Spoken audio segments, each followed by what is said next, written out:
Assalamualaikum warahmatullahi wabarakatuh. Alhamdulillahirabbil alamin. Puji dan syukur kita panjatkan kehadirat Allah Subhanahu wa taala karena atas rahmat dan karunia-Nya sore hari ini dan yang penuh keberkahan dalam kegiatan ngabuburit pengawasan. Salawat serta salam semoga tercurah kepada Nabi Muhammad SAW, teladan dalam kejujuran, amanah, dan keteguhan menjaga kebenaran. Assalamualaikum warahmatullahi wabarakatuh. Alhamdulillahirabbil alamin. Puji dan syukur kita panjatkan kehadirat Allah Subhanahu wa taala karena atas rahmat dan karunia-Nya sore hari ini kita dapat berkumpul dalam suasana Ramadan yang penuh keberkahan dalam kegiatan ngabuburit pengawasan. Salawat serta salam semoga tercurah kepada Nabi Muhammad SAW, telah Undang Dasar Negara Republik Indonesia tahun 1945.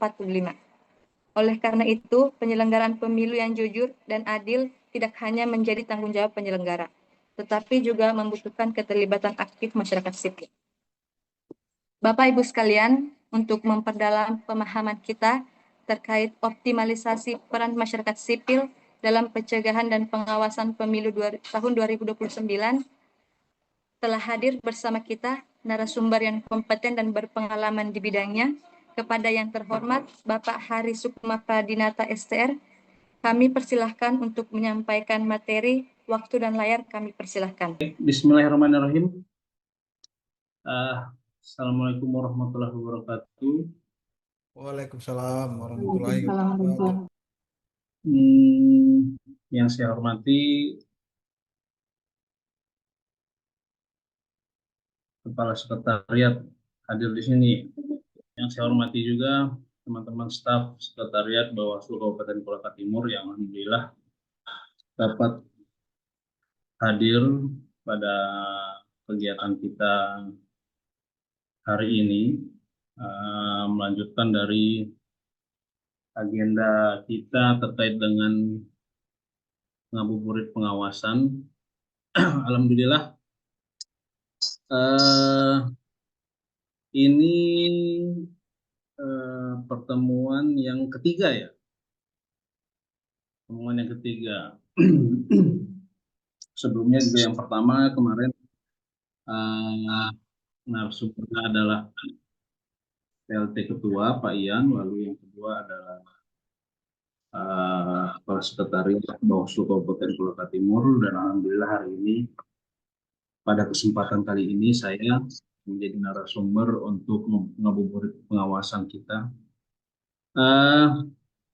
Untuk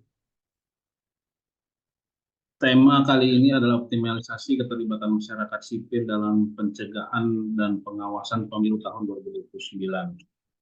Nah, sebelumnya mungkin karena kegiatan ini tentunya akan di-share di laman media sosial,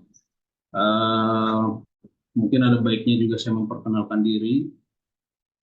Kalau mungkin teman-teman Bawaslu Kabupaten Kolaka Timur pastinya sudah kenal semua. Untuk pada para penonton nanti di laman-laman media sosial kita, perkenalkan saya Hari Sukma Pradinata. Saya adalah koordinator divisi HP2H, Hukum, Pencegahan, Partisipasi Masyarakat, dan Hubungan Masyarakat. Nah, hari ini kita akan membahas terkait dengan optimalisasi keterlibatan masyarakat sipil dalam pencegahan dan pengawasan.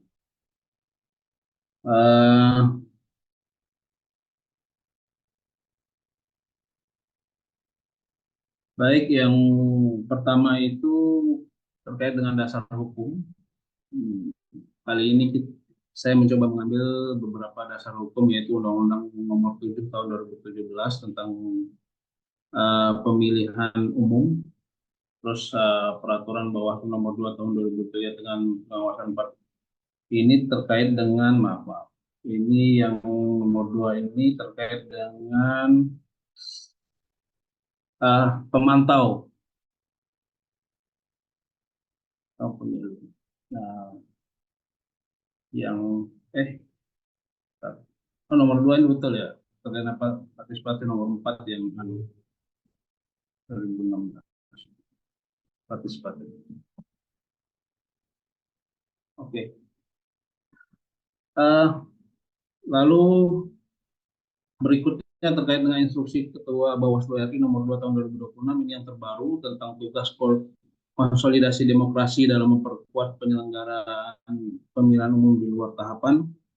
Nah, tentunya ini instruksi ini sangat berkaitan dengan peran masyarakat pada pemilu tahun 2029. Nah, di mana di instruksi Ketua Bawaslu ini, Bawaslu tingkatannya, masing-masing tingkatan, baik itu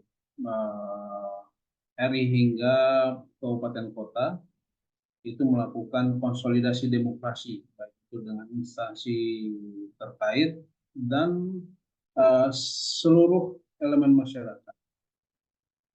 Nah, tujuannya tentunya untuk memperkuat kinerja serta pengawasan Bawaslu nantinya pada pemilu tahun 2020. Nah, sebelumnya saya coba menyampaikan terkait dengan kedudukan ini. Bawaslu RI berkedudukan di kota negara berjumlah 5 orang, Bawaslu provinsi berkedudukan di provinsi berjumlah 5 sampai dengan 7 orang. Nah, kalau di Bawaslu Provinsi Sulawesi Tenggara ini kita ada 5 orang. Nah, lalu Bawaslu Kabupaten Kota berkedudukan di kota kabupaten berjumlah 3 sampai 5 orang. Nah, untuk Bawaslu Kabupaten Kolaka Timur itu berjumlah 3 orang. Nah, Panwaslu Kecamatan berjumlah 3 orang, pengawas desa atau kelurahan berjumlah 1. Badan Pengawas Pemilihan Umum itu sendiri merupakan lembaga negara yang bertugas mengawasi penyelenggaraan pemilu dan pemilihan. Lalu tugas Bawaslu mencegah dan menindak pelanggaran pemilu, mengawasi tahapan penyelenggara pemilu, menyelesaikan sengketa proses pemilu, meningkatkan partisipasi masyarakat dalam pengawasan. Bawaslu juga membuka ruang partisipatif publik melalui program pengawasan partisipatif.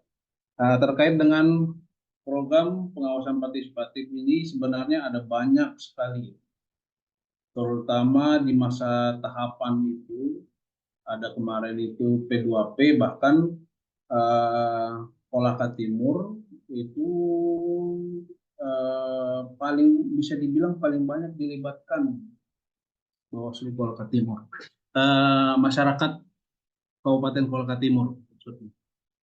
Paling banyak dilibatkan terkait dengan kegiatan P2P di lingkungan Bawaslu Provinsi Sulawesi Tenggara hingga kegiatan-kegiatan RI kalau nggak salah yang ada di Sulawesi Tenggara. Nah, kalau kita berbicara terkait dengan payung hukum pengawasan partisipatif, agar masyarakat juga kira-kira menyadari, mengetahui terkait dengan bahwa peran masyarakat dalam pengawasan hingga pelaporan itu kita melihat pada Undang-Undang Nomor 7 Tahun 2017 dan Peraturan Bawaslu Nomor 2 Tahun 2020. Pasal 104 huruf G Bawaslu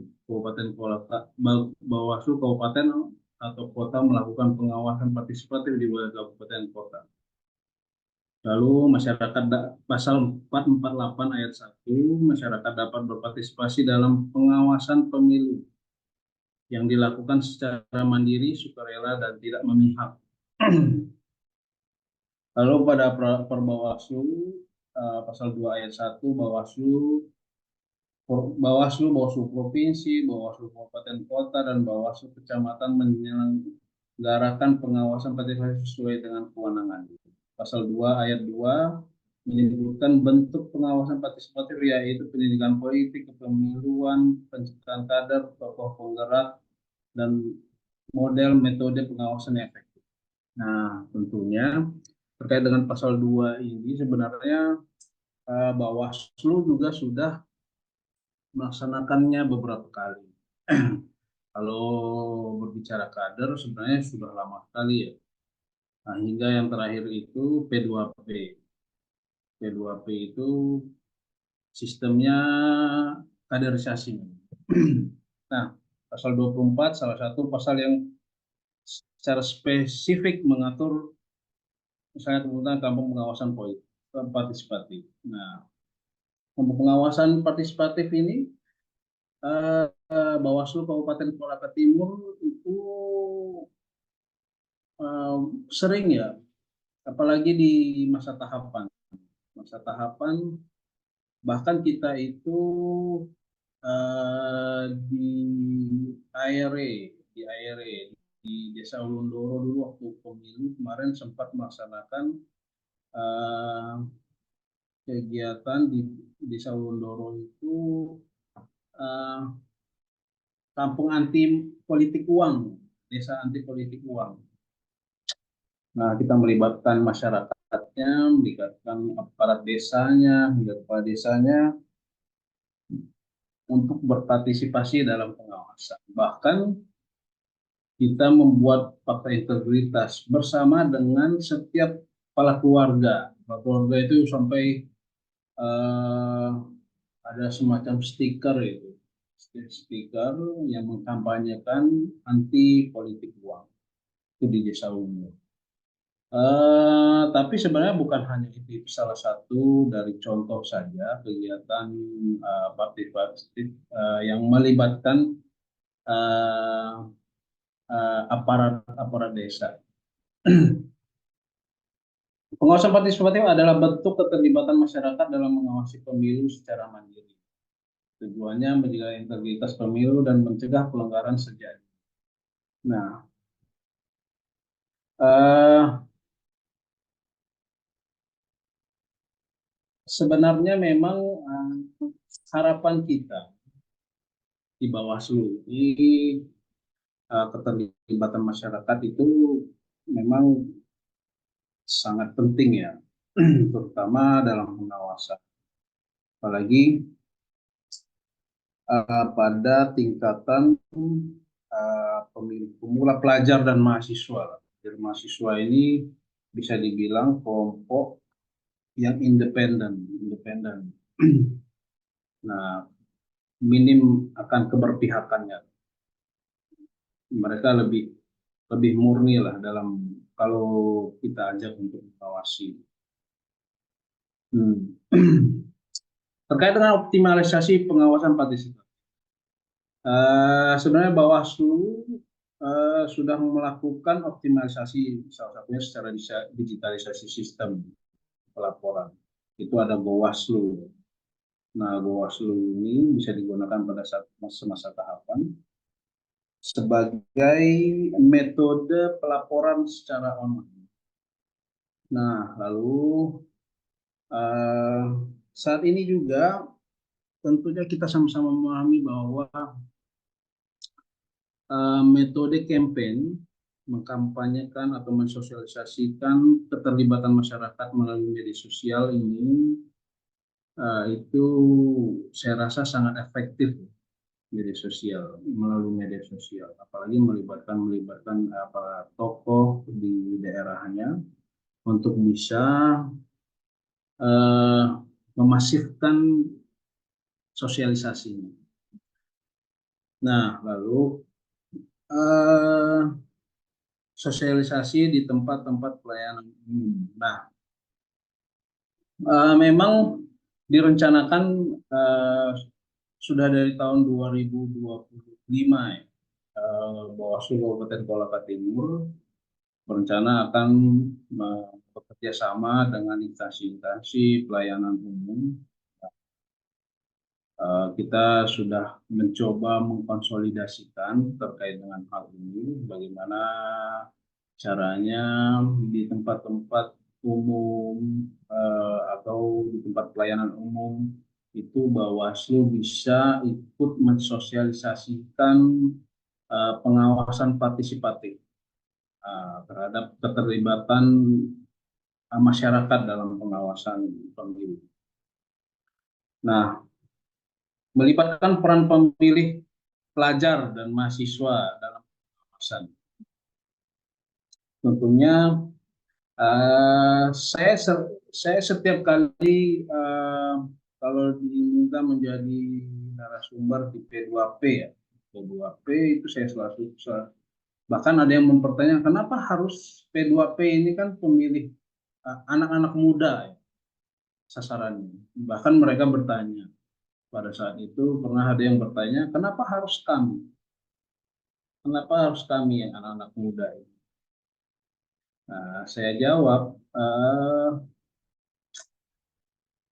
Bawaslu merasa anak-anak muda, baik pelajar ataupun mahasiswa, mereka ini kelompok yang belum terkontaminasi. Mereka masih independen,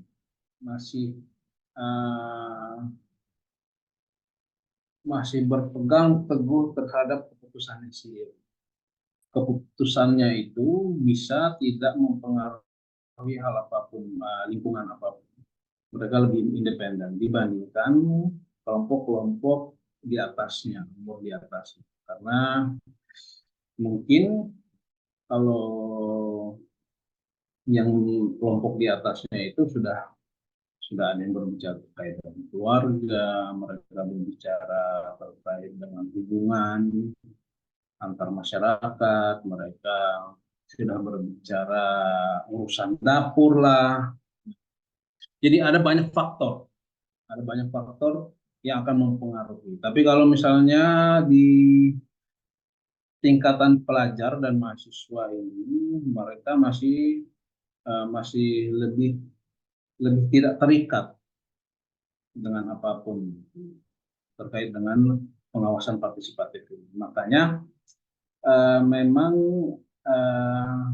pengawasan partisipatif ini apalagi P2P itu dirasa sudah sangat tepat karena melibatkan anak-anak muda di dalamnya.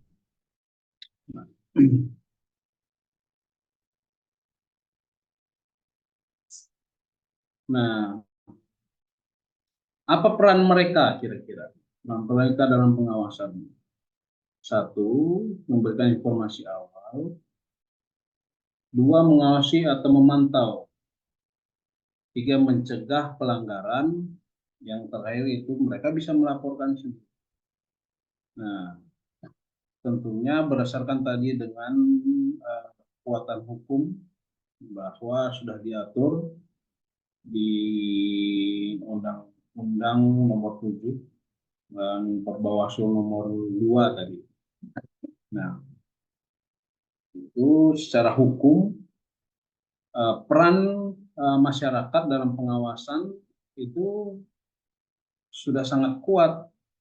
Nah, maka tinggal tugas Bawaslu dalam mengkonsolidasikannya dan mensosialisasikan. Nah, kepada kesempatan ini bahwa Bawaslu melalui instruksi Ketua Bawaslu RI yang tadi saya sampaikan bahwa kita melakukan konsolidasi demokrasi nanti. Tapi beberapa instansi kita sudah lakukan, alhamdulillah. Tapi program konsolidasi demokrasi ini akan terus berlanjut insya Allah selama masa tahapan. Kita akan berusaha intensitasnya makin tinggi untuk kegiatan konsolidasi pengawasan, konsolidasi demokrasi. Dan alhamdulillah melalui forum ngabuburit pengawasan ini kita bisa juga mensosialisasikan terkait dengan peran-peran masyarakat dalam pengawasan. Nah, tadi yang saya sampaikan bahwa peran pelajar dan mahasiswa menjadi agen literasi digital dan demokrasi, mengawasi konten politik di media sosial, mereka bisa mengawasi melalui media sosial, menjadi relawan digital pendukung Bawaslu. Nah, mungkin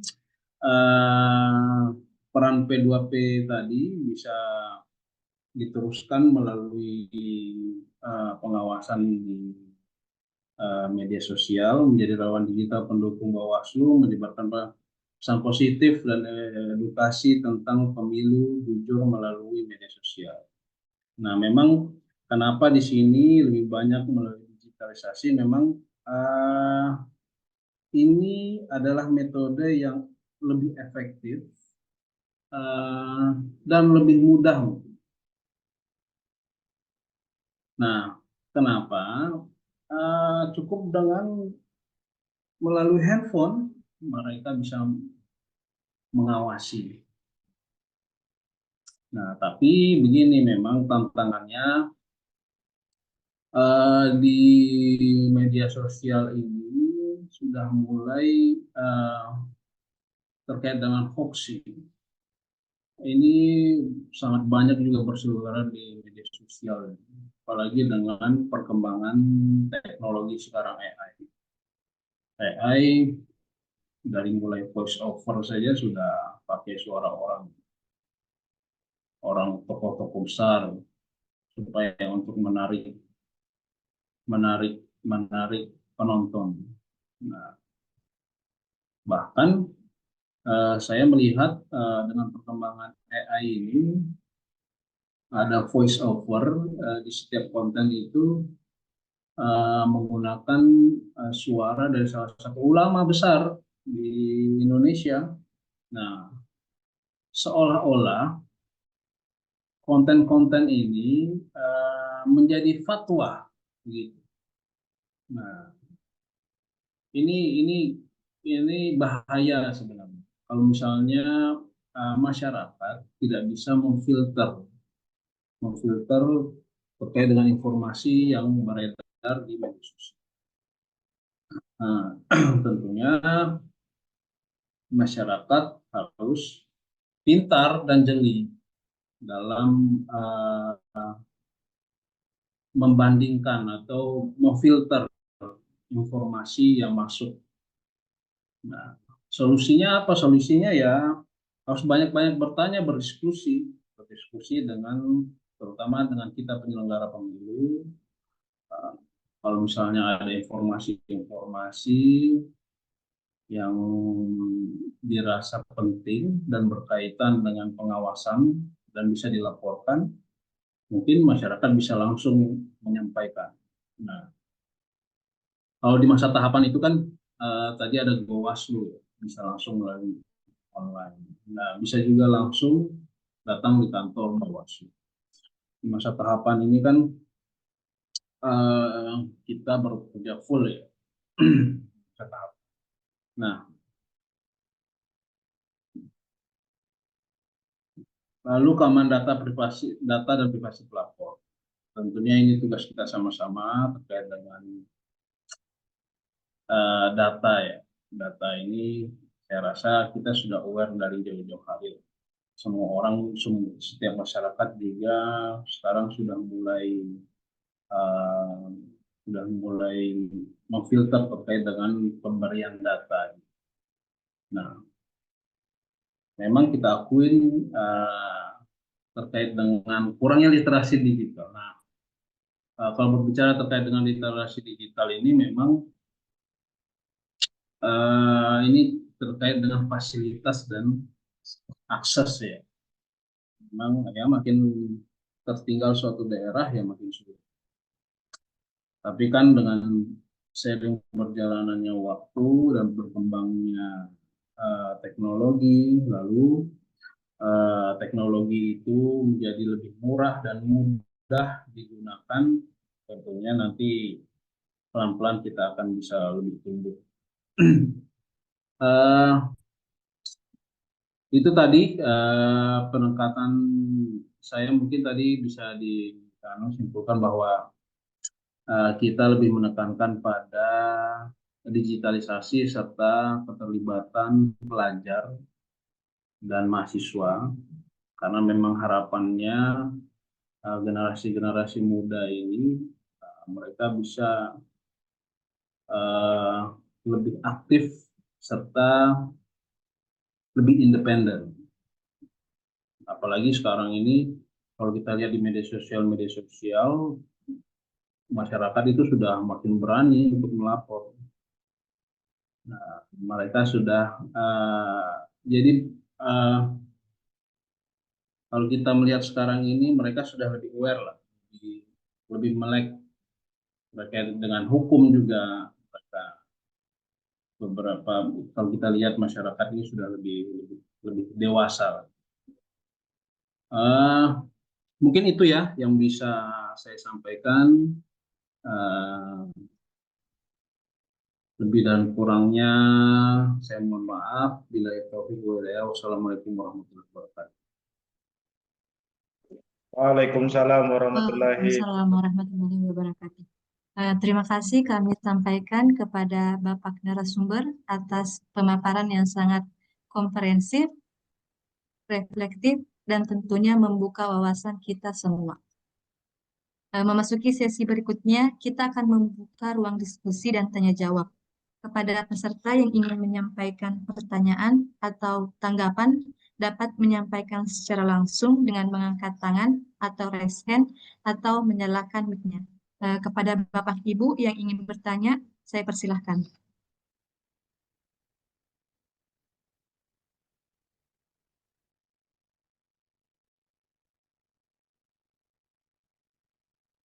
Memang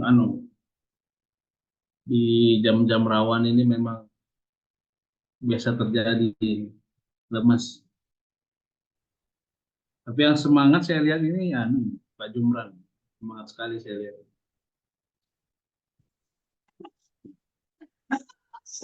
Baik, Bapak Ibu ada yang ingin bertanya? Pak Jumran mungkin mau bertanya, Pak?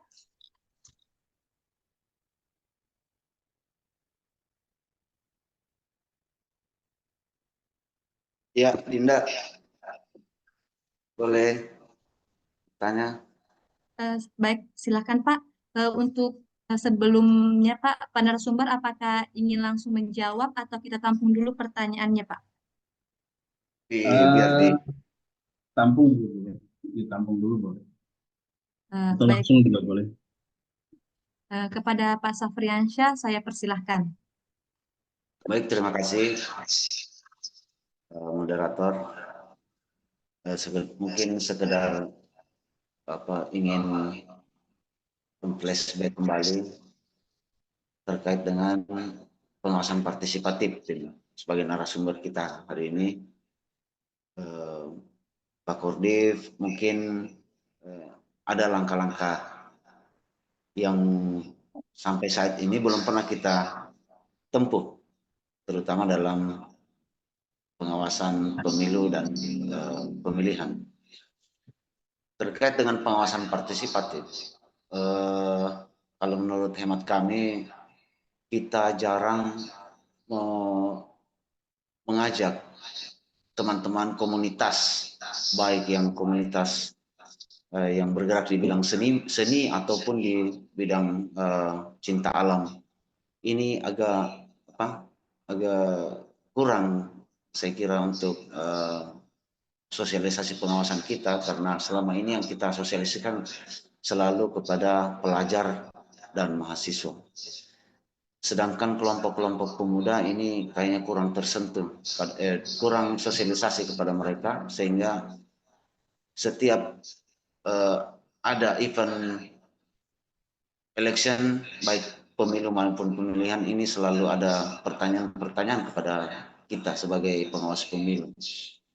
Saya kira ini Pim mungkin yang sebagai saran bahwa kalau bisa untuk ke depan, selain pelajar dan mahasiswa yang sudah diterangkan tadi dalam materi, mungkin juga bisa diperluas kepada teman-teman komunitas ataupun teman-teman kumpulan pemuda, karena sepengetahuan saya mereka mungkin lebih mudah untuk berinteraksi dengan pengawas pemilu. Kalau kelompok-kelompok mahasiswa, pelajar mungkin masih ada ragu untuk melapor, masih ada ketakutan untuk memberikan informasi kepada pihak Bawaslu, karena kita tahu bahwa di Kolaka Timur ini peran pelajar dan mahasiswa itu masih di masyarakat itu masih minim. Saya kira itu yang pertama. Yang kedua, mohon maaf ya, mungkin kembali lagi saya mengingatkan bahwa pengawasan kita baik dalam proses pemilihan maupun pemilihan umum, menurut saya untuk pemetaan indeks kerawanan di Kabupaten Kolaka Timur ini masih biasa, tidak akurat. Maksud saya kurang kita terjun langsung ke lapangan. Jadi kedepannya baik itu tahapan sebelum masuk tahapan ataupun sudah dalam tahapan, menurut hemat kami tidak ada salahnya kami memberikan saran kepada pimpinan dalam hal ini Koordinasi Pengawasan untuk kita, karena kebetulan saya berada dalam divisi ini, saya sarankan kalau bisa kita adakan nanti pemetaan mapping untuk indeks kerawanan pemilihan ataupun pemilu, itu kita bisa turun langsung ke lapangan. Kita langsung petakan, kita langsung sesuai dengan basic data kita yang dengan pemilu atau pilkada yang lalu, untuk kita petakan dan kita segera buat, sehingga ketika ada permintaan dari pusat tentang IKP, itu sudah bisa kita hidangkan sebagai bahan dasar mereka untuk melaksanakan IKP. Saya kira itu saja dulu untuk sementara, nanti berkembang dalam diskusi. Demikian, saya kembalikan kepada moderator. Terima kasih Pak Safriansyah atas pertanyaannya dan sarannya. Bapak Ibu yang lain, apakah masih ada yang ingin bertanya? Jika tidak ada lagi yang ingin bertanya, mungkin saya bisa langsung menyerahkan kepada narasumber untuk menjawab pertanyaan Pak Safriansyah. Kepada Bapak narasumber, saya persilahkan. Baik, terima kasih pada moderator, Ibu Dinda, dengan saran ya. Kalau tadi itu dari Pak Safriansyah itu berupa saran. Memang kami rasa, saya juga menyadari ini Bawaslu masih agak minim. Kalau dibilang tidak sama sekali, tidak juga, karena kalau secara pribadi saya terus berkoordinasi dengan organisasi komunitas secara pribadi. Tapi meskipun tidak secara kelembagaan, tapi perlu diingat bahwa saya sebagai anggota Bawaslu, baik di jam kantor ataupun di luar jam kantor, ketika saya berbicara tentu saya adalah representatif dari Bawaslu Kabupaten Kolaka Timur. Nah, kesimpulannya bahwa tentu mungkin kita perlu meningkatkan terkait dengan saran dari Pak Sapri ini, mungkin peningkatannya di banyak elemen kali ya. Kalau misalnya saya lebih banyak pada organisasi kepemudaan, nanti kita bisa kembangkan lagi seperti saran dari Pak Sapri itu di komunitas-komunitas ya, komunitas. Nah, memang betul apa yang disampaikan Pak Sapri, memang karena mereka berkelompok, mungkin mereka berkelompok, banyak berdiskusi, dan mereka lebih berani. Karena mereka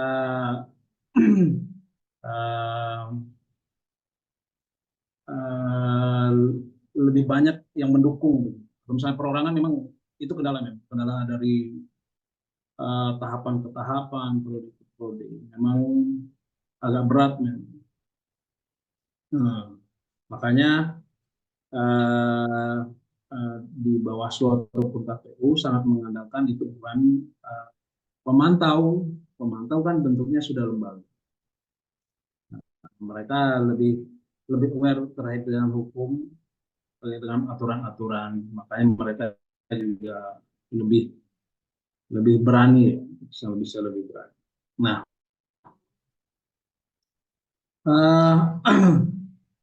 betul itu, sekali lagi saya sampaikan terima kasih Pak Sapri atas sarannya. Yang mungkin nanti kita akan coba lebih kembangkan lagi terkait dengan ini kita bisa masukkan kepada program program apa namanya konsolidasi demokrasi kita ya. Nanti kita bisa silaturahmi dengan organisasi komunitas-komunitas dan memang terkait dengan rencana sebelumnya itu kita coba dengan organisasi seperti Pramuka dulu. Pramuka dulu. Memang beberapa kabupaten dan provinsi kan sudah melakukan, bahkan ada MOU. Nanti kita coba juga di Kabupaten Kolkati. Lalu terkait dengan indeks kerawanan pemilu, saya merasa memang Bawaslu ini memang ada beberapa instansi ya, yang akan membuat indeks kerawanan pemilu. Seperti kepolisian kan juga bikin. Nah, tapi memang saya lihat memang acuannya memang beberapa lebih banyak di Bawaslu. Bawaslu tentunya dengan hal ini, karena Bawaslu lebih banyak dipertanyakan terkait dengan indeks kerawanan pemilu. Nanti berikutnya memang penting, memang perlu kita mungkin lebih aktif lah, lebih proaktif, lebih detail dalam penyusunan indeks kerawanan pemilu. Terima kasih Pak Sapri atas sarannya, masukannya. Memang ada banyak hal ini yang masih belum kita sadari.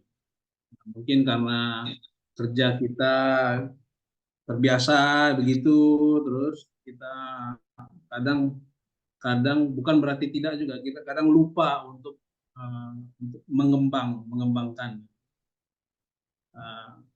Kita mencoba untuk lebih baik lah dalam melaksanakan pekerjaan kita. Nah, tentunya alhamdulillah Pak Sapri mengingatkan hal ini. Memang untuk penyusunan indeks kerawanan pemilu kita bisa lebih aktif untuk terjun ke lapangan lah. Ya. Memang, tapi alhamdulillah yang terkait dengan indeks kerawanan pemilu ya, selama pilkada nih, kita bicara pilkada kemarin terakhir, alhamdulillah Kabupaten Kolaka Timur paling aman lah, paling aman, tidak ada riak-riak gitu.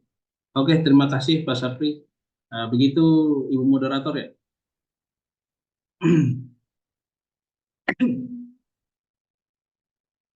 Terima kasih Bapak narasumber. Pak Sapri, apakah masih ada yang ditanggapi atau sudah cukup? Ya, lanjut buat teman-teman. Baik, teman-teman Bapak Ibu yang rekan staf, apakah masih ada yang ingin bertanya? Saya persilahkan.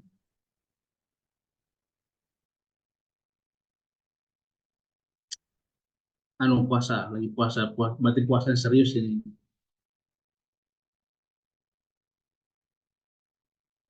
Apalagi ini Pak Jamal itu Bu, selain dia kerja keras, apalagi menjelang puasa, menjelang berbuka. Jam kritis. Itu Jumran tuh.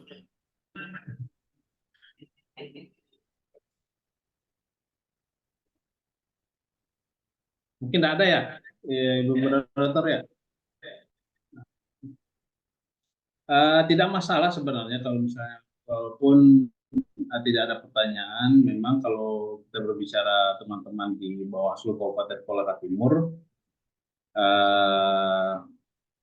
pastinya kan mereka terlibat langsung, bekerja langsung. Jadi mungkin kalau kita berbicara dengan pemahaman, bisa disimpulkan bahwa teman-teman Bawaslu di Kabupaten Kolaka Timur sebenarnya terkait dengan pengawasan partisipatif, alhamdulillah sudah cukup paham cukup paham. Tinggal kita mencoba meningkatkan serta mencoba mengevaluasi dan mengembangkan metode-metode sosialisasinya kepada masyarakat terkait dengan pengawasan partisipatif ini. Mungkin itu menurut Ibu Moderator ya. Baik, maaf sebelumnya jaringan saya kurang stabil. Jika tidak ada lagi yang ingin bertanya, saya akan menarik kesimpulan dari pemaparan yang telah disampaikan. Dapat kita simpulkan bahwa keterlibatan masyarakat sipil sangat strategis dalam menjaga integritas pemilu. Yang pertama, partisipasi masyarakat telah dijamin secara konstitusional dan diatur dalam peraturan perundang-undangan. Yang kedua, masyarakat berperan penting dalam pengawasan, yaitu mereka adalah pemberi informasi awal, pengawas, memantau, mencegah, dan melaporkan jika terjadi pelanggaran. Adapun tantangan di masa sekarang, yaitu penyebaran hoaks, disinformasi politik, keamanan data, dan privasi pelapor, serta kurangnya literasi digital. Artinya, suksesnya pemilu tahun 2029 bukan hanya tugas penyelenggara, tetapi hasil kolaborasi seluruh elemen masyarakat. Demikian rangkaian kegiatan ngabuburit hari ini. Semoga apa yang telah disampaikan bermanfaat dan menjadi motivasi bagi kita semua untuk berperan aktif dalam menjaga demokrasi. Apabila terdapat kekurangan, kami mohon maaf yang sebesar-besarnya. Wassalamualaikum warahmatullahi wabarakatuh. Waalaikumsalam warahmatullahi wabarakatuh. Assalamualaikum warahmatullahi wabarakatuh. Terima kasih semuanya. Sama-sama, Bem. Pim. Ya, Semoga lancar puasanya ya. ya jemuran belum kalah itu. Ombak.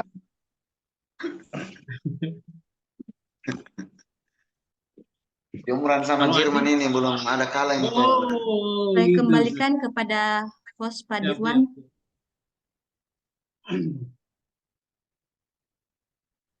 Oke, baik. Terima kasih Adinda, mohon izin Bapak Ibu.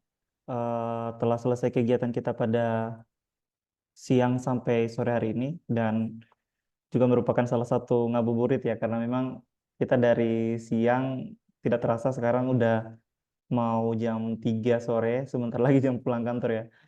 Kami ucapkan terima kasih kepada Bapak Ibu, teman-teman sekalian. Sekian, wassalamualaikum warahmatullahi wabarakatuh. Izin Zoom-nya kami live. Terima kasih. Waalaikumsalam. Waalaikumsalam warahmatullahi wabarakatuh.